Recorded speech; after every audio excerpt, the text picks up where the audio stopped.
ઉમરગામના ફણસા ગામે drainage, street light, ગંદકીની સમસ્યાથી પરેશાન લોકો વિકાસ કરે તેવા સરપંચને લાવવા કમર કસી।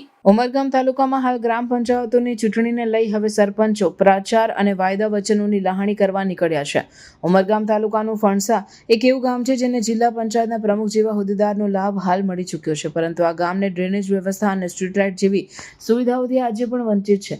ઘણા ફળિયાઓમાં વરસાદી ગટર પાણી એક મોટી સમસ્યા છે। દરિયાઈ કાંઠા વિસ્તારમાં આવેલા ગામમાં હાલ 4 સરપંચના દાવેદારો મેદાનમાં છે। 12 વોર્ડ ધરાવતી ફણસા ગ્રામ પંચાયતમાં આશરે 7,000થી વધુ મતદારો છે। ગામમાં દાખલ થઈએ એટલે ગંદકીની ભરમાર જોવા મળે છે।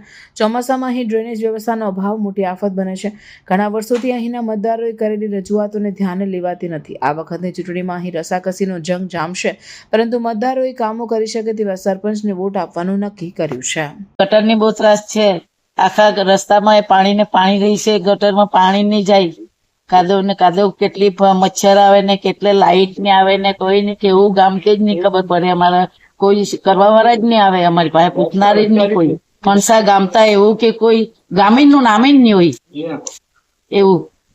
રસ્તા પણ લાઈટ જેવા મને, રસ્તા પણ લાઈટ બી નહીં ને કોઈ જાતના અસરા નહીં। આખા રસ્તામાં અંધારું ને અંધારું નહીં। હા, અહીંયા એટલા બધા ગટરના પ્રોબ્લેમ છે, એટલે બહુ મોટા પ્રોબ્લેમ છે। અમારે અહીંયા ગટરમાં બહુ મચ્છરો પેદા થાય છે। અમને ઘરમાં રહેવાની બહુ તકલીફ થાય છે, વાસ મારે છે। બીજું કે સ્ટ્રીટ લાઇટ નથી। સ્ટ્રીટ લાઇટ અમને દવાખાને એમ જવું હોય તો રાતના તકલીફ પડે છે। જો સ્ટ્રીટ લાઇટ એવું બધું આવી જાય તો બહુ સારું પડે।